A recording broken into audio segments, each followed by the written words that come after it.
Oxidative stress is a big one. They have to be vigilant about that. There is some research that suggests that moderate exercise, not at the extremes, we're talking like a few times a week, 30 minutes to an hour a day, can help to upregulate our ability to deal with oxidative stress, that our antioxidant capacity can improve to some degree with regular moderate exercise. But these endurance athletes are often at the extremes. And if they're an ultra marathoner, or I would say even a marathoner who's just really intensely training, a lot of times it's really hard to meet their antioxidant needs. And so when that happens, we see more oxidative damage. And oxidative damage is basically like our cells rusting.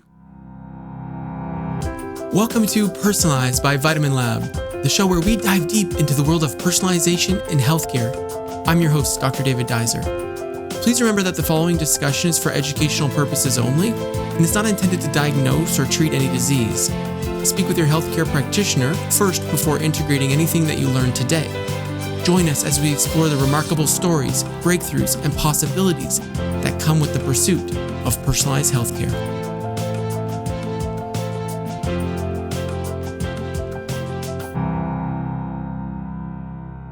Welcome back to Personalized. I'm your host, Dr. David Duizer, and today on the show, we're speaking with Dr. Warren Brown, a naturopathic doctor whose career sits at the intersection of clinical medicine and elite sport.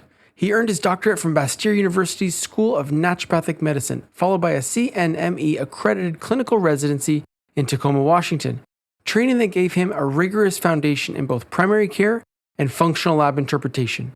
From there, his path took an unexpected turn into the world of professional athletics, where he now serves as Director of Sports Science at Clinical Advances for Sport.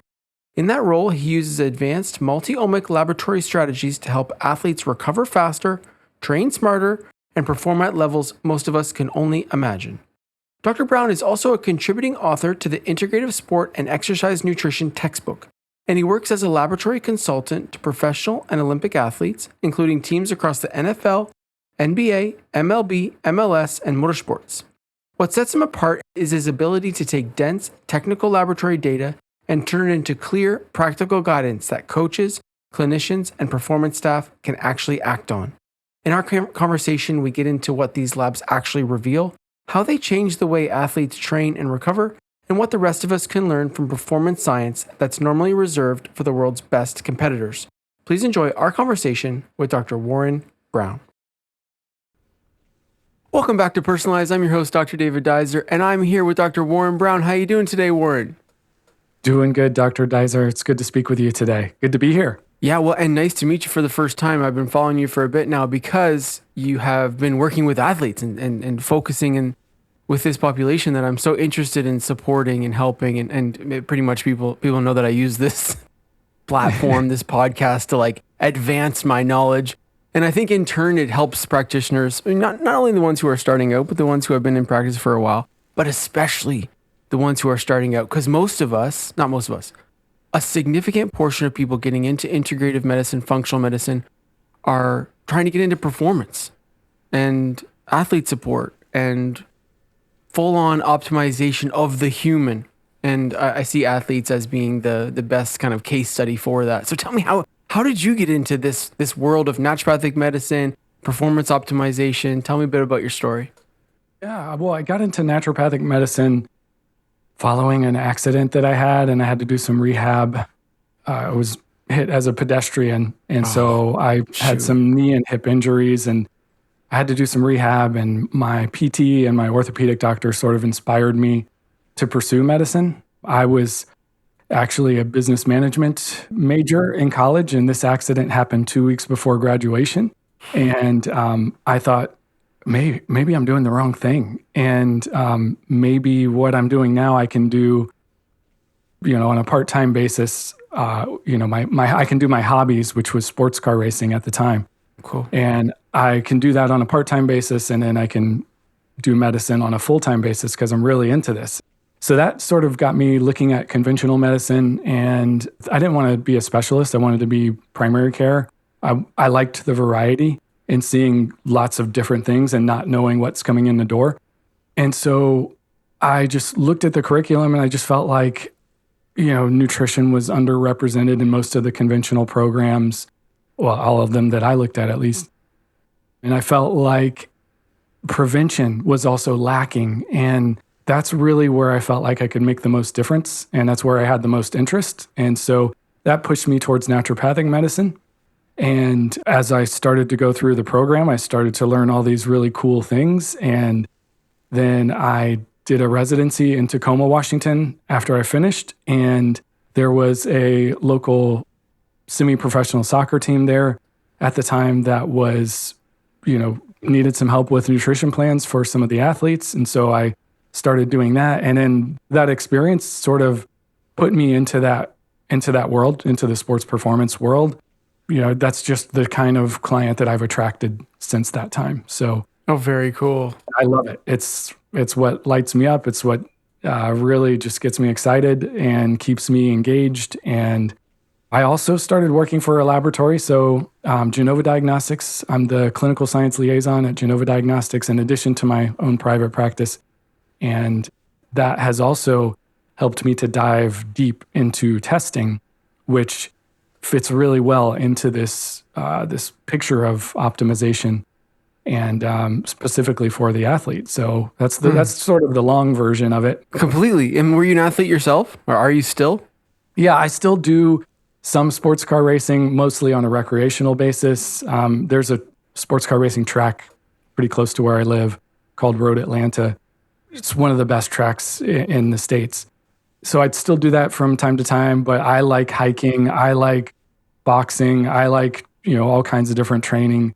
I get bored easily, so I like to do lots of different things. Yeah, for sure. For sure. I'm always so interested in how people get into this world, because I think part of the biggest challenge for us in our profession is just getting noticed. Like how did you get noticed? Like how did the soccer team reach out to you? How did they find you? I went to them and I said, "Hey, do you need any help putting together nutrition plans? Do you have nutrition staff? Do you need any services? Can I put together, one pagers? Can I, what kind of help can I give you? I'm doing my residency. I have this experience. I want to help out as much or as little as possible." And that helped me to sort of get my foot in the door. And I also said, "Hey, I'm a big fan of the club, and I have a season ticket. So, how can I continue to support this club that I believe in and is developing players that are going into the pro leagues and have Olympic experience?" And I knew there was some talent on the team already, and I wanted to help them get to the next level. And I think they saw some of my enthusiasm around that. Yeah. The genuine interest. I love that. That's awesome. Plus you were invested in the team already. I've reached out to a couple teams around here, but I'm not a season ticket holder. That might help you get in the door. That might help.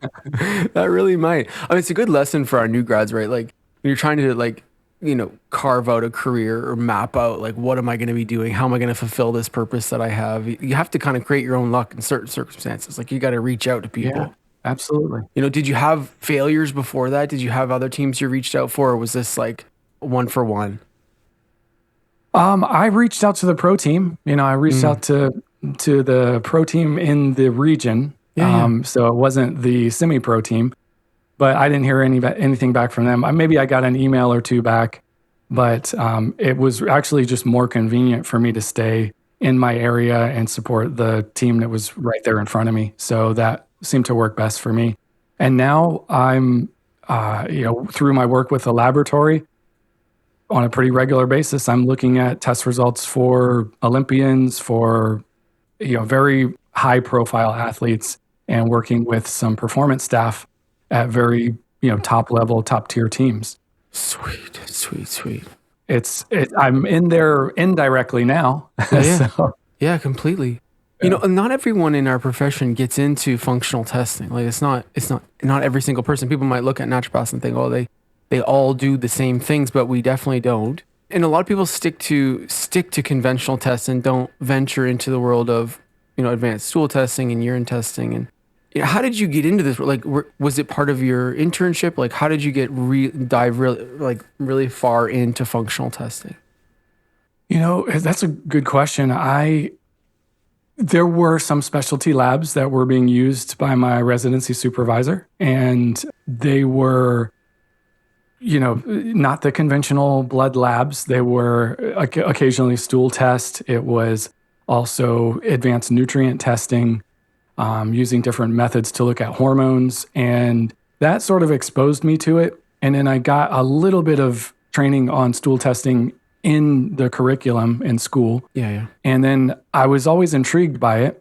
I always thought, we have all these conventional testing tools and they're good. And most of them are really good. But there are some that are just not all that helpful, like serum vitamin B12, for instance, just measuring the amount of circulating B12 in the serum. It doesn't really tell us how much is getting into the cell. And I'm sure you've seen this as well. You can see high serum B12 and the patient still has a high homocysteine level. They have, genetics that dictate higher needs for B12. They have the symptoms of B12 deficiency and you measure their serum B12 and it's high. And you're like, okay, now I can't give them B12.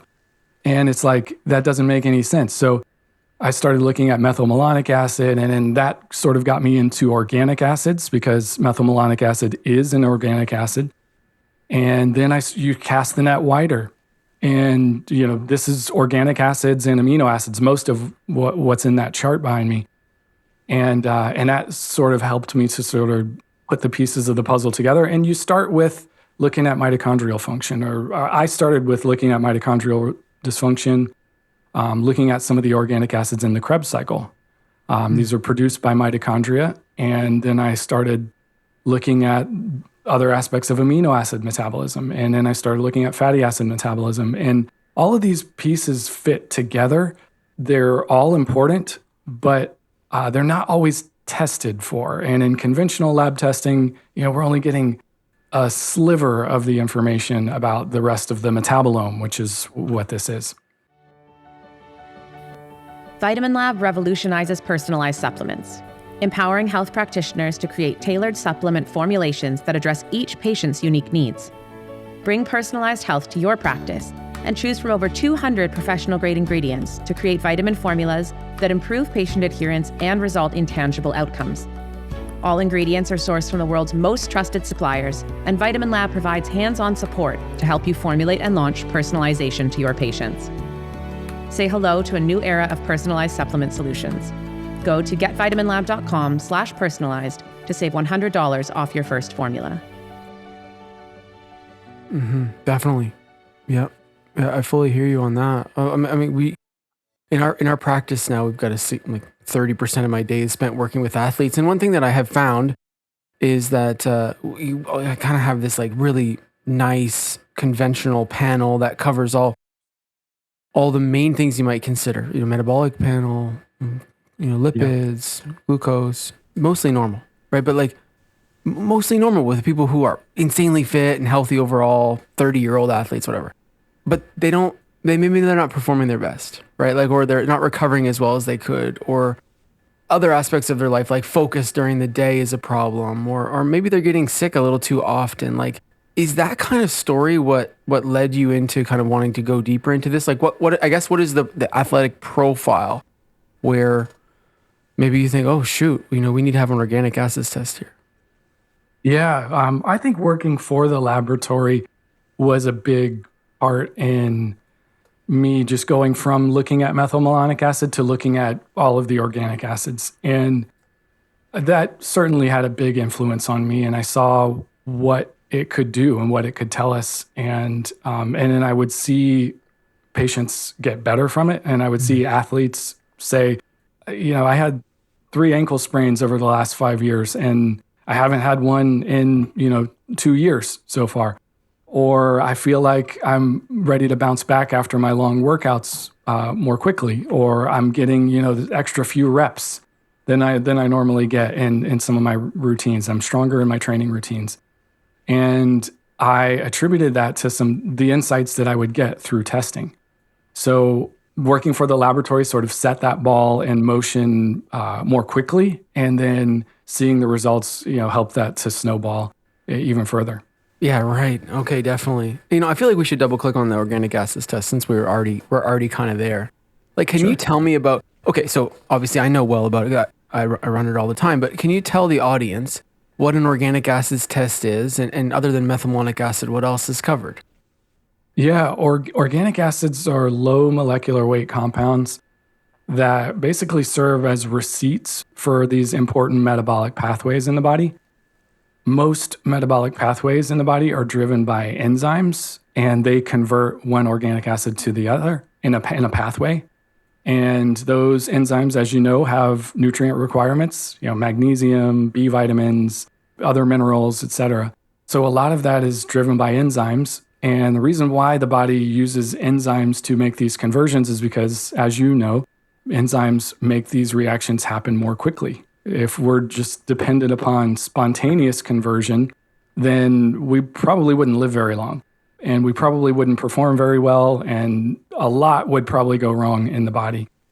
But these enzymatic pathways are super important, and the organic acids help to mark these enzymatic pathways and basically just provide a roadmap. We can see metabolic blockages, and a lot of times those are nutrient related blockages, and sometimes they're inhibited by toxic metals, things like that. But these pathways are super important to look at, and organic acids help us to see those pathways. They're just like, I just think of them, I explain them to my athletes as just receipts of important metabolic pathways that are involved in anything from hormone synthesis to neurotransmitter synthesis to energy production to things like building muscle, maintaining lean mass, stuff like that. So helps me to see what's going on underneath the hood. I said I still use conventional testing. I don't want that point to get misconstrued. I still think conventional testing is important for some things, but a lot of times it's disease oriented and it's designed to diagnose a disease. And that's the opposite end of the spectrum from optimal health. You went through a few categories of things that can be assessed via organic acid testing. You talked about neurotransmitters and hormones, markers for building muscle, markers for recovery. Tell me about some of these markers and how they apply to athletes. For example, maybe we should go down the neurotransmitter route because it's quite interesting. Like in this category, on organic acids assessment, what are we looking at and what does it tell us for the athlete? Yeah, these are, I would say, with organic acids, let's say neurotransmitter synthesis, for instance. Organic acids help us to see the kind of the outputs, kind of the metabolites of these important neurotransmitters, tryptophan, serotonin. We can see part of the indole pathway, part of the tryptophan pathway, or part of the serotonin pathway, and part of the kynurenine pathway, because there's 3 different parts to tryptophan metabolism. People have written PhDs, gotten their dissertations on tryptophan metabolism alone, but it is something you can see with organic acids. And when you pair that with amino acids, that's when the real magic happens, because you can see the inputs like tryptophan. You can see other amino acids that are involved in neurotransmitter synthesis, like phenylalanine and tyrosine. And then you can see their outputs. You can see the organic acid outputs, and you can sort of engineer what happens in between. A lot of times those enzymatic conversions in between are driven by B vitamins like B6. So they're helpful for gauging the need for B6. And, B6 is another one of those things that if we measure it in the serum and it's high, doesn't necessarily mean the tissue status is normal. So That's why we look at the organic acids and the amino acids to really put all those pieces of the puzzle together. Well, completely. Athletes are quite susceptible to anxiety and depression. Also, I've seen some cases of panic disorder, and sometimes these are driven by undernutrition, so underfueled. Yeah, becoming underfueled. But can you give me an example where you have what would be the output on an organic acid test and amino acid assessment where you would say, okay, well, this is definitely impacting the way they process the match, the way that they prepare, where their mental emotional body could be impacted? Yeah, that's a good question. One that comes to mind would be quinolinic acid, which is a tryptophan metabolite. Quinolinic acid is associated with irritability, anxiety, poor sleep, chronic pain, because it's an inflammatory type of tryptophan metabolism. So when we have some of the like interleukin 6, for instance, or if we have a lot of other chronic inflammation in the body, things that are upregulated, we produce a lot more quinolinic acid pretty often. And that, is neurotoxic. Some studies call it neurotoxic, which is a pretty strong word, but that is out there. We'd rather convert it into kynurenic acid, which is neuroprotective.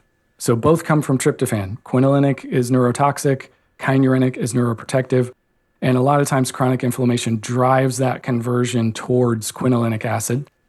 Another thing that can do it, though, is deficiencies of B6, B3 possibly. Those are important in tryptophan metabolism and balancing the way our bodies metabolize tryptophan, which is super important. So you could look at an elevated quinolinic acid as a factor, often with, anxiety and sleep issues. It's multifactorial often, but that is a factor. That's a lever we can pull on. And if we don't get movement there, then we can start, looking at things like cortisol. We can look at anabolic catabolic balance. There's so many other things, but that's an example of an organic acid that that triggers some decision points for me as far as what I need to do next or what we can do to try to address it right there. Yeah, no, good choice in example, because I think quinolinic acid is going to be the one that becomes kind of mainstream next, right? I feel like that's going to be the next metabolite that people talk about a lot. Like we see it high on labs a lot here, and I for example, athletes who are feeling quite low or having mood disorders, they'll often just turn to tryptophan and they'll like try and take more tryptophan, but it's not good for them. Right. So like in a setting like this, let's say you were dealing with someone who was really down, like maybe they just finished the season or like they're super, super low. Would you do a B vitamin and work on inflammation? Like if you found elevated quinolinic acid, like what would be your approach? Specific B3 and B6? Like walk me through your approach there.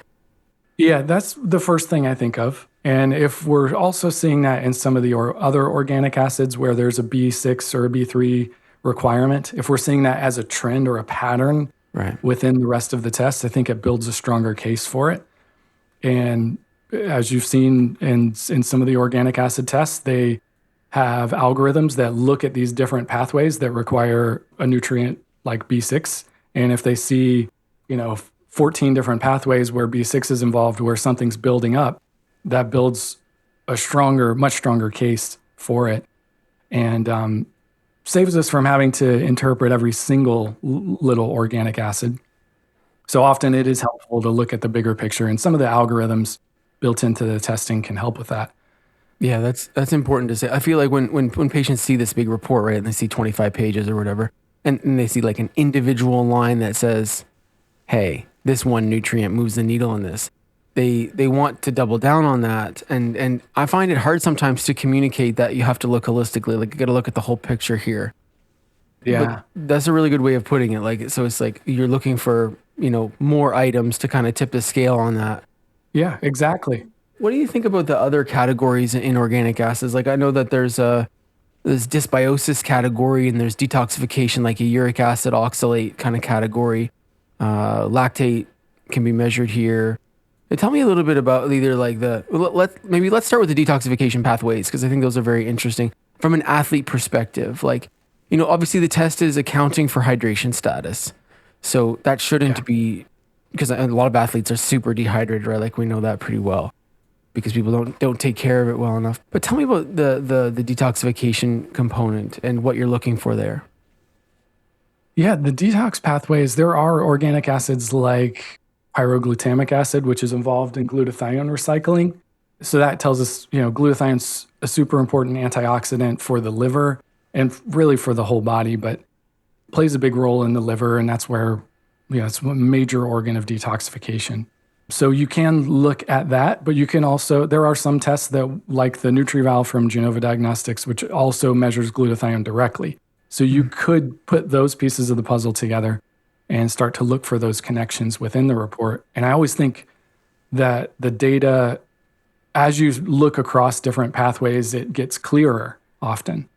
I think I can appreciate that some people would say, well, I can't, there's 120 biomarkers here. How am I supposed to make sense of this? But the algorithms are usually pretty good at picking up on that and, save a lot of the heavy lifting in terms of interpretation. But I would say with detoxification, there are organic acids that can help us to make decisions about that. I usually also look at those in combination with the oxidative stress markers, like lipid peroxides and 8-OHDG, because if we're seeing oxidative damage, often that can be due to poor detoxification or poor antioxidant status. So there are, these are just different parts of the report that my eyeballs go to try and figure out what's causing this, upregulation or downregulation of the detox pathways. Oh yeah, completely. And I'm concerned with athletes actually purchasing tests on their own. I know there's labs out there now where it's like straight to consumer, basically, or direct to consumer sales labs, and they're difficult to review. Like they can be, obviously, our conversation right now is quite complex. Like it's important for people to understand that high does not mean that a nutrient is high or that something is high, right? Like you have to review it with such nuance. It takes a lot of time to get really good at evaluating organic acids.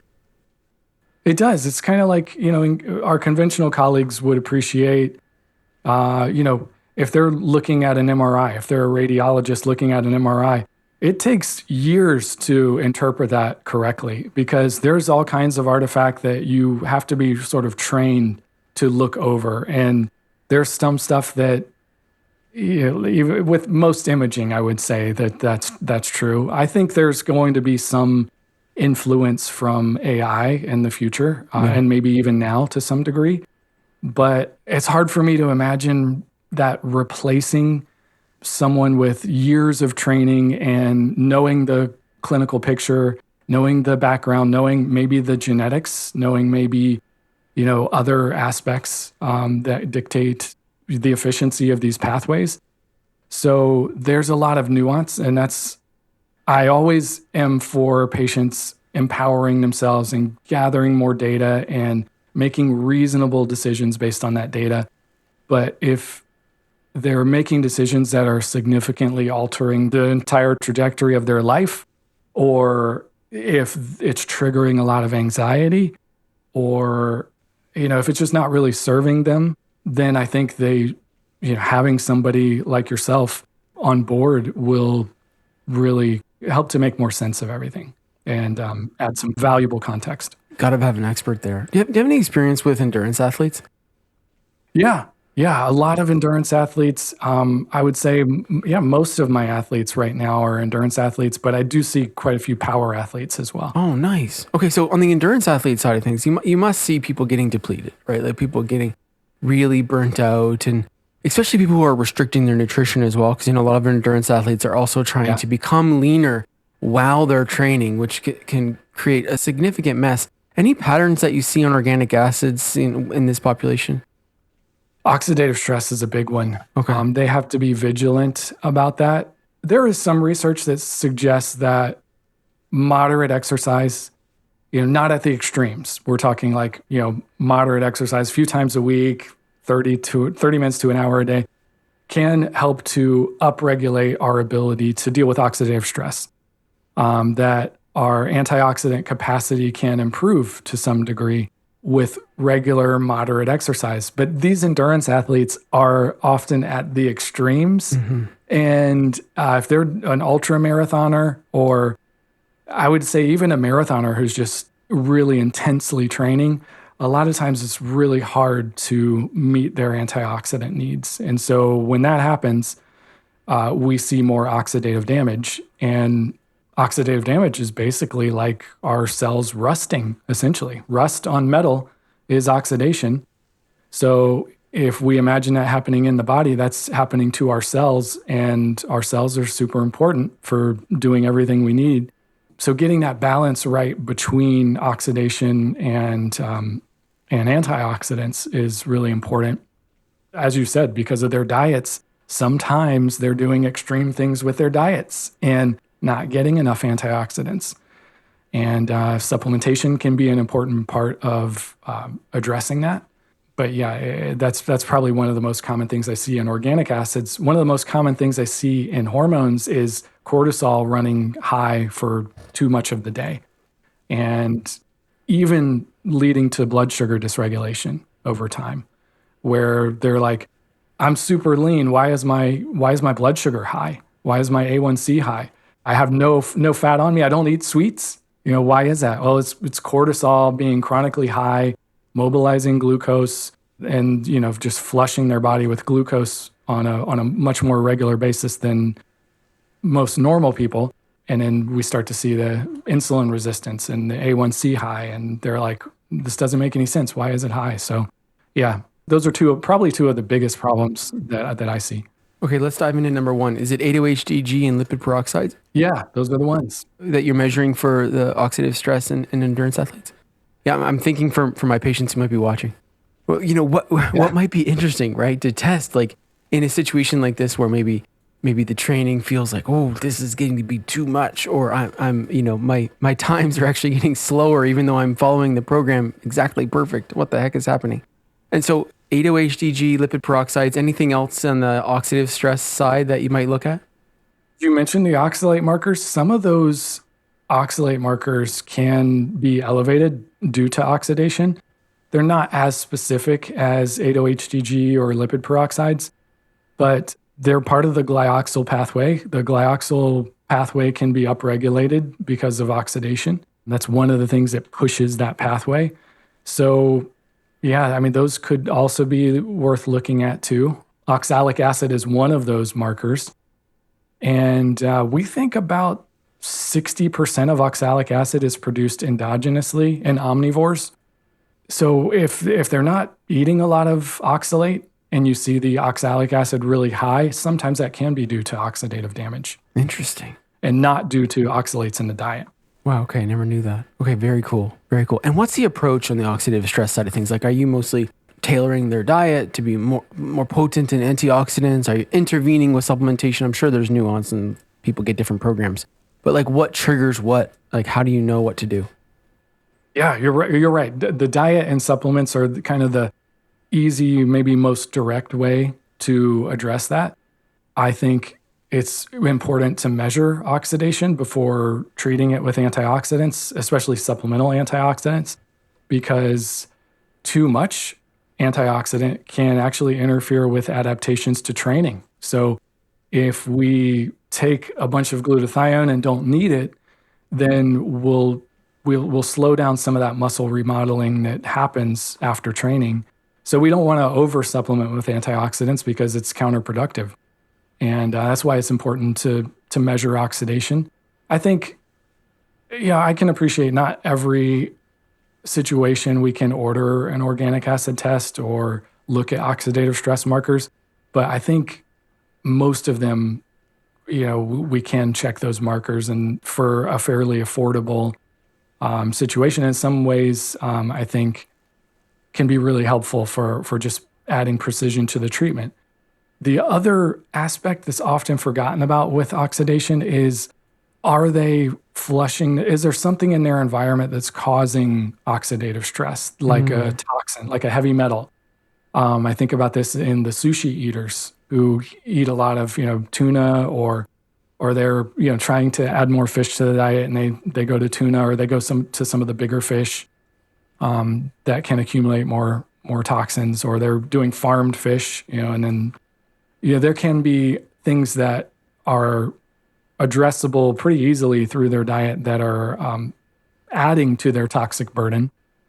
And then there's other things that I think about on a secondary basis. If I'm not getting anywhere with those things, then I start to think about, do they have any mold exposures? Do they have something else going on? But usually those athletes are a little bit sicker, and then diving deeper there is something you can do with other testing. Yeah, it's such an interesting realm to work in. Goodness gracious. So that was the oxidative one. I wanted to skip to amino acids because I get requests for this. And what's the best way, in your opinion, of measuring amino acids? Is it a urine test? You could do it in urine or blood. I think both are reliable. Both are accurate, but they represent different time frames. Okay. So urine amino acid testing is probably going to tell you about 48 hours of history leading up to the urine collection. Mm-hmm. So if they are not consistent with their protein intake from day to day, that can be a little bit harder to interpret. It's still accurate, but if they go to, a steakhouse, the night before, and Right. that's not usual for them, then having some context there will help with urine amino acid testing. Plasma amino acid testing is a little bit more straightforward. It's probably about a 3-week average leading up to the blood draw, Oh, wow. and so it's accurate as well, but it does give you a little bit more history leading up to the blood draw. So if they had quite a consistent diet for 3 weeks and it represented what they had been doing prior, then it'd be fine. Yeah. Very interesting. Yeah, I think when I only have the option to look at amino acids in the urine, I always ask the athlete to keep a few notes about their protein intake in the 2 days leading up to the test, especially if it deviates from their usual pattern. Yeah. And most of the time, they're pretty good about that. And most of the time, they're pretty vigilant about their protein intake and on a pretty strict regimen. But in those situations where they deviate or they tend to binge or purge or both, then having a little bit of extra context there can make a lot of sense. For sure. And when do you reach for this test specifically? It's kind of like I still order a CBC and a chem panel and, all the conventional stuff, but this is kind of like part of the workup and for me. So most of the people that come to see me are data driven. They want the data. And I feel like this is kind of it's part of my initial workup. So organic acids, amino acids, fatty acids, oxidative stress markers, you can get all of that in one panel. Right. And that is a really good place to start after they've done all the conventional stuff. And what's included on an amino acids test? Is like how many aminos are typically done, and what are the most common aminos that you see that are out of range? Usually around 40 amino acids is in Whoa. a panel, and that will consist of the essential, the non-essential, the conditionally essential, some amino acid metabolites, and even some peptide markers, which are links of amino acids together. And so, yeah, it's just usually about 40 markers. That can be done with the organic acids and in the same panel. And that's what I was mentioning earlier, I think is really helpful to combine those two. And part of the reason why is if the amino acid status is very poor, then it can be harder to see some of the amino acid metabolites, which are organic acids a lot of times. Sure. So deficiencies in the amino acids can make organic acid interpretation a little more difficult in those severe cases where they're just, very protein deficient, amino acid deficient. But the other part of your question about amino acids that are often abnormal, would be, I would say, among the essentials, which I think are the most important amino acids to look at. I would say fairly often tryptophan is a little bit on the lower side. In athletes who are doing a lot of strength training, often the branch chain amino acids are on the lower end, maybe high if they're supplementing with branch chain amino acids, but pretty often they're on the lower end. And I've seen multiple times where an athlete comes to me on a branch chain amino acid complex, and the branch chain amino acids are only 3 of the essentials. So if they're taking branch chains and they're thinking they're completely covered, they're forgetting about taurine, they're forgetting about methionine, they're forgetting about, all of the other essentials. And fairly often I've been able to catch some deficiencies in the essentials while their branch chains are high.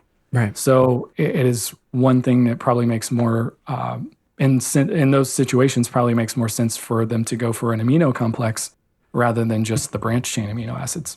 Yeah, right. Okay, makes sense. And the conditionals would probably change day to day. Like probably so much variability in those. That how do you know? Like, okay, so on amino acids, I get it on the nutrient side because it's about intake. right? It's about intake and absorption, I guess you could say. And it's probably going to be similar throughout, unless they get a digestive infection or something and something significantly changes. But maybe we should go through some of the pre-analytical error that can happen with urine assessments. Like, what might be some of the things for organic acids tests and for amino acid urine assessments that might skew the results or make them different day to day, for example? Yeah, as you said, I mean, an acute illness, if they get the flu and they're collecting their specimen, the next day or, during that week or, right as they soon, start to feel better, a lot of times we see a lot more oxidative damage because the immune system was attacking things with free radicals that basically cause oxidative damage as a mechanism to defend against infections. So yeah, I would say anything that deviates significantly from their normal routine could throw a wrench into the gears there. So testing them when they're in their normal routine, whether that's preseason, midseason, or postseason, just knowing the context is super important there. So yeah, that makes sense. you don't want them on an all, they just won a game, they go out and they party all night and then they collect their specimen the next day. We don't want that. We want it, in their more of a stable routine. If that is their routine, then that's still helpful information. Yeah. But we want them to know that collecting specimen in their routine is more valuable to us. I think that's the main controversy with these tests, right? I think knowing the context really just eliminates the only controversy here. Like if you just have some consistency in your testing and you know what's happened in the month before, you're going to be fine. Would you say it a month before? Like how long before do you think there should be some consistency to get a good readout for what you're actually trying to assess? Most cases, a couple weeks. Couple weeks, easy. And if they do a night out within that couple weeks, I don't think it's going to be a huge impact on the test. But if they go on vacation for a week and they're partying hard, or they just started training, they were in the off season and then they just start getting back into things and pushing really hard, then that's also something that you can temper into your interpretation and still get good data. But it is something to keep in mind. Yeah, absolutely. Okay, cool. Let's build fatty acids onto the back of this because they can be so valuable for so many different things. How do you think about fatty acids in athletes? Like, what are you looking for? They're often forgotten about. Some studies have taken like 100. I can remember one German study that took 100 Olympian athletes and measured their omega-3 index, and 99 of them were low for the omega-3 index. So it is something that's often forgotten about, and it's super important because the omega-3s are protection against chronic inflammation. So being low leaves us more vulnerable to chronic inflammation, and chronic inflammation can interfere with our ability to heal tissues, to recover appropriately. Some studies have found increased muscle soreness with low omega-3 status. So they are often forgotten about. And I'm seeing more athletes starting to pay a little more attention to that. But still, most of them are hyper-focused on protein and maybe creatine and maybe caffeine. And they're kind of forgetting about everything else. But I think the omega-3s are some low-hanging fruit for a lot of athletes. Yeah, for sure. And for us, it's right in our wheelhouse. Like it's such a great place to be working, just be supporting people, brain and recovery and inflammation reduction. It's awesome. Right. Without significantly like blunting the ergogenic response, like without blunting the training, the adaptation from training in a significant way. Yeah. I would agree. I think, with the omega-3s, they're not like non-steroidal anti-inflammatory. It's not like, getting a cortisone shot. It's really more like balancing the inflammatory process and making sure that we're not chronically inflamed, which is, the enemy of optimal health and performance. Absolutely. Now, two of the most naturopathic tests, like I say naturopathic, like in quotes, two of the things that naturopaths just love to do, right? Like for optimal wellness, our stool testing and cortisol testing. We just love to be in this world. Like this is our world. And I find for athletes, like these tests make a huge difference. Like, we're not necessarily thinking about what we are, but not really going for disease prevention here. We're going for optimal performance. And if there's some significant digestive challenge or even some immune reactivity or poor immune response, like stool testing can be really, really important. Like, how do you use it? Like, where do you think about stool testing fitting into this kind of cascade of tests? There are some athletes that want to do that right away because they've read about the microbiome. They're really in tune with that. If they're a biohacker, then they're really in tune with that and want to optimize the microbiome. And a lot of times that's just kind of a no-brainer to start there if that's one of the things that they're looking for. But a lot of times they're not aware that the gut is a highly metabolically active part of the body, that the gut is virtually absent from blood work, from conventional blood work. I mean, you really can't tell much. I mean, there are some functional specialty markers that'll tell us a little bit about the gut, but otherwise, if we're just looking at blood work, we're missing one of the most highly metabolically active body compartments. And stool testing is really the only way to really see that. And there's some research that talks about the microbiome as being a metabolic organ, that they're calling it an endocrine organ or a metabolic organ because it makes as many metabolites as the liver does, or it's estimated, I should say, that it makes as much metabolic activity as the liver. So to ignore it completely is to ignore another one of those big levers we can pull on for optimization. Oh, for sure.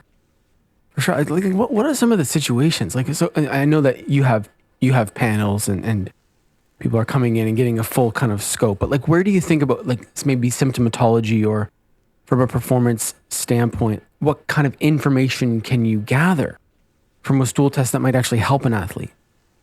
Yeah. I mean, markers related to the digestion and absorption of protein are super important. Sure. So products of protein breakdown, we can look at pancreatic elastase, which tells us how well the pancreas is able to make the enzymes needed to break down protein. We can look at inflammatory markers, immune responses in the gut. We can look at short chain fatty acids, which there's some really interesting research in athletes on short chain fatty acids. All of that is, and then we can, of course, look at the individual bacteria in the microbiome. You know, if they've got gut symptoms, I want to see if they've got, a potential pathogen or an overgrowth of yeast, or I want to see if they've got a parasite. If they're one of those outdoor endurance athletes and they drink from a stream, I want to know if they have Giardia or if it's something else. And stool testing helps us to make those distinctions. And it's another part of the body where we have chronic inflammation affecting our ability to recover because, so much of our immune system and the inflammatory responses in the gut, somewhere around 3/4 of our immune system is in the gut. So being able to see what it's doing and if it's reacting to something, if it's upregulated, is super helpful. Oh, completely. I just think of those athletes who are, training for the next High Rocks or, training for the yearly marathon that we have here and just getting sick every month, right? Like just so down, so depleted and it not seeming to be related to like their actual intake, like them eating well, and just knowing that it's some disruption in the gut can be so valuable because you can get back on track super quick if you find something and then you correct it. But it can be hidden. Like there's not always digestive symptoms, right? That are influenced, are reflected by the disruption or the dysfunction in the digestive tract. Yeah.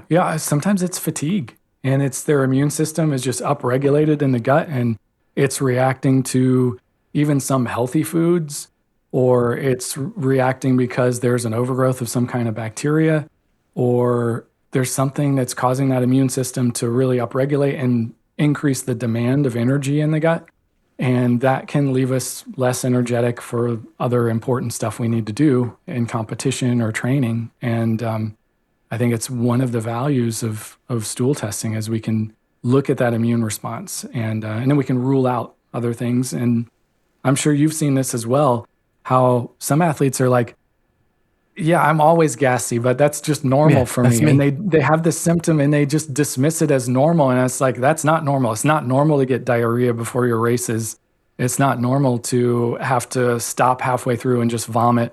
So, I mean, there's stuff that we can check to minimize those kinds of things. It's not worse than everyone else on the team. Right. Yeah, exactly. They compare it. You Yeah. should be in this locker room. It's torture. Like, Yeah.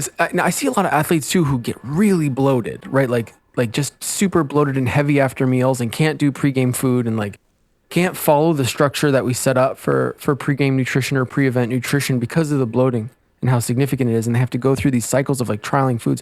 I think to our point about quinolinic acid and you going there first with respect to athletes on organic acids tests aside from B12, I think elastase 1 is going to take off. I think the biohacker world will be very interested in this in the next few years.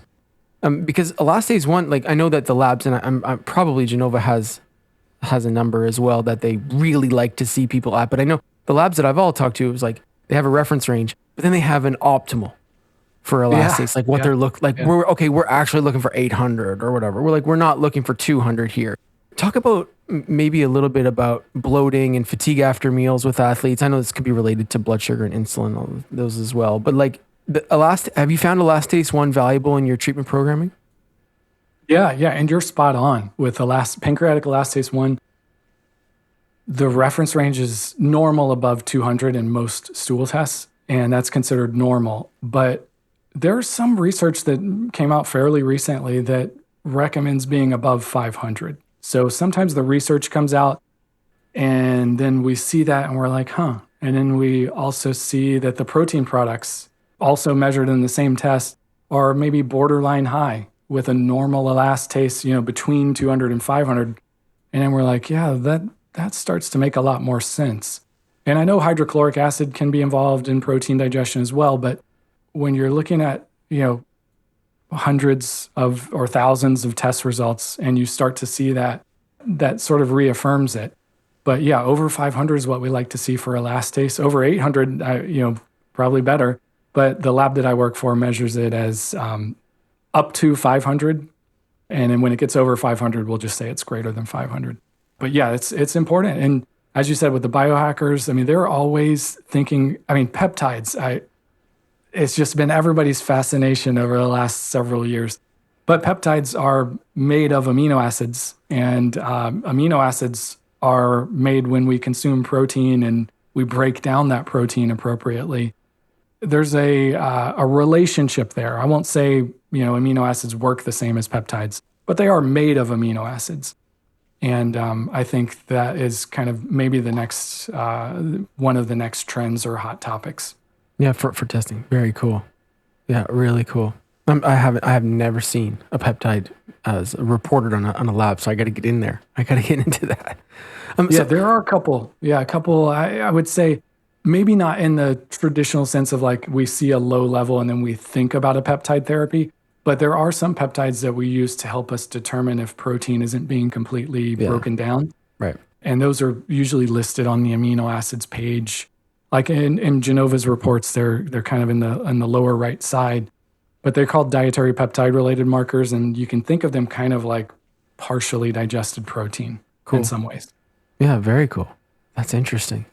Well, let's dive into the adrenal panel because this is old school naturopathic medicine. This is us saying, oh, there's a spectrum here. It's not Cushing's and Addison's, but people are, experiencing either burnout or overproduction of cortisol or some version of, your definition of adrenal fatigue, whether it be a stage-related definition of this kind of syndrome that we use, or otherwise. Well, you mentioned with athletes and the blood sugar component, right? Seeing like high levels of cortisol and that driving maybe a morning awakening response or like the dawn effect or just like totally high blood sugar at random times. But like, tell me about some of the other patterns that you might see with athletes when it comes to adrenal output.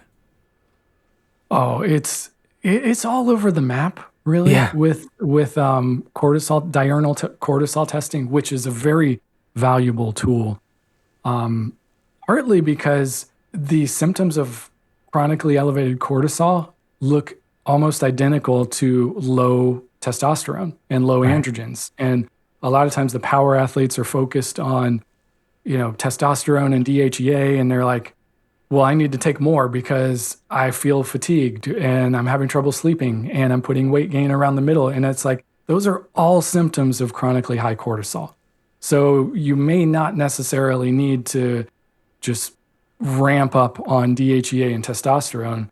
What you might need more is to bring down those chronically elevated cortisol levels. And in an athlete who's training, I think it's super important to keep in mind that if they train on the day that they collect the specimen, that we want to know when it is that they're training, because we're okay with seeing a temporary spike in cortisol following training. But if the cortisol doesn't come down into the normal range after that, then we start to think about, HPA axis dysfunction is what I call it. Some patients call it adrenal fatigue, which it's not a medical term, but it is I would say it's valid from a patient perspective, but I call it HPA axis dysfunction just because I think sometimes if you talk with an endocrinologist and you say adrenal fatigue, their eyes cross and, they're just like, that's not a real thing, which, it's not, but the phenomenon is real, and HPA axis dysfunction is probably a better way to say it. I did a course for Genova Diagnostics. It's free to register, and it's intended for performance staff and healthcare providers, but it just came out last month, and they may run it again at some point in the future. But one of the modules in that 4-part course is on HPA axis testing. And the way I've tried to teach it is that there is a very close parallel to the stages of adrenal dysfunction that Hans Selye described, and the progression into overtraining syndrome that we know to be functional overreach, dysfunctional overreach, and overtraining. So those line up very well in terms of what we see in testing and how we can think of them clinically. And I spent a lot of time in the 4th module of that course, which is free. Anybody can sign up for it. But I spent a lot of time talking about it in that course. Very cool. So a good place to get a good deep dive then. Thanks for doing that. That's awesome. Yeah, sure. Yeah, so often athletes run into this pattern of dysregulated circadian rhythm, and their schedules can be a mess. Like, it can be pretty brutal. And we see that show up on adrenal testing. Like, I think there's no better way of saying, like, look, this is actually messing up this thing that you need to be performing optimally. Like, yeah, you need it to come down after you exercise. It's going to go up. You need to come back down. But then you need to sleep when it's dark out. Like, it's the only way to recover and get a nice hormone release. And you can look at the rest of the panel and say, look, this is going to improve if we focus on this one thing. What's your pattern there? Like, you're using herbs, supplements, lifestyle change. Like, how do you look at adrenal function in terms of adrenal treatment? Yeah, all of those things. I think the botanicals, ashwagandha, magnolia, maca, those kinds of things are really helpful. I mean, there's lots of different adaptogens, as you know, and I think there is some individuality in terms of how an athlete responds to, or an individual in general responds to, a certain adaptogen. So if they try one and we're not seeing much movement, trying a different one can sometimes be helpful there. I think the nutrient side of things, I think about the B vitamins and the antioxidants and being necessary for adrenal function. But I also think things like phosphatidylserine and L-theanine have a place, particularly when cortisol is running high. I would even say all of those supplements are as important as the lifestyle aspect of stress management. So having a good bedtime routine, a wind down routine, sleep hygiene, as it's often called, is super important. Stress management, having something that's grounding and calming, is really important. I think a lot of times the type A personalities that get into those high levels in sport are not the best at finding those grounding and calming activities, and they're often the ones who need it the most. So that lifestyle aspect of the plan and the supplement aspect of the plan have to be working together to really see the most benefit. And there are some things lifestyle-wise that we just have to try to work around. Like if they have nighttime games or if they're traveling across time zones, there's only so much we can do there. Sometimes melatonin can, some conservative melatonin use can be helpful, but I think there's only so much we can do if their job, requires an unhealthy lifestyle, and it often does. No, for sure. For sure. Well, it's a valuable place to leave it for our athletes, right? It says take care of the mental, emotional body, take care of the circadian rhythm to whatever extent you can. Yeah. And, try to get the most value out of your adrenal system that you possibly can, and try to keep it as healthy as you can for as long as can. So as long as you can, so you can extend your experience in sport and your career. Exactly. Yeah. We all want to stay as active as possible, as long as possible. And it's super important. Well, Dr. Brown, I learned a lot from you today, and you really inspired me to use functional tests for my athletes more, and really just the impact of a holistic panel, right? Like looking at multiple aspects of metabolism and physiology at the same time, I think is the point that you really got across to me today. And I really appreciate that, because it's hard, when you're looking at testing, like to make the right choice for the person in front of you, because symptoms, athletes, they come in, oh, I feel fine. Like, I feel great. Like I'm just here because I want to be better than like my best friend, or like I want to be better, not even against like my teammates, the people I'm competing against. I want to be the best. And so, that holistic approach really comes through in the way that you speak. So thanks so much for highlighting that. Where can athletes and practitioners and people looking to learn more from you, where can they find out more about you? I'm on some of the social media platforms. You can also stop by my website. My practice is called Clinical Advances for Sport. The website is ca4sport.com. And I do work with Genova Diagnostics as well. So you'll see a lot of my training materials there as well. And their website is gdx.net. Awesome. Well, thanks so much for joining us today on Personalized. Like, it was really, really great speaking with you. And I think that practitioners and patients alike will get a lot of value out of our episode. So thanks so much. Well, as a subscriber, it's an honor to be here and a pleasure to speak with you. And I will hopefully come back next time. Sounds great. Okay, thanks, Dr. Brown. We'll talk soon. Bye. Thanks, everyone. Bye-bye. Thanks for joining us for today's discussion. What about today's podcast resonated with you? Be sure to tag at Dr. David Duizer and at Get VitaminLab. If you're learning from and enjoying this podcast, please let us know by subscribing to our YouTube channel and follow the show on Spotify and Apple. And don't forget to leave us a review. It's the best way to support our podcast, and it helps others find us. To learn more or book a demo to explore what personalization could do for your practice, please go to www.getvitaminlab.com/personalized.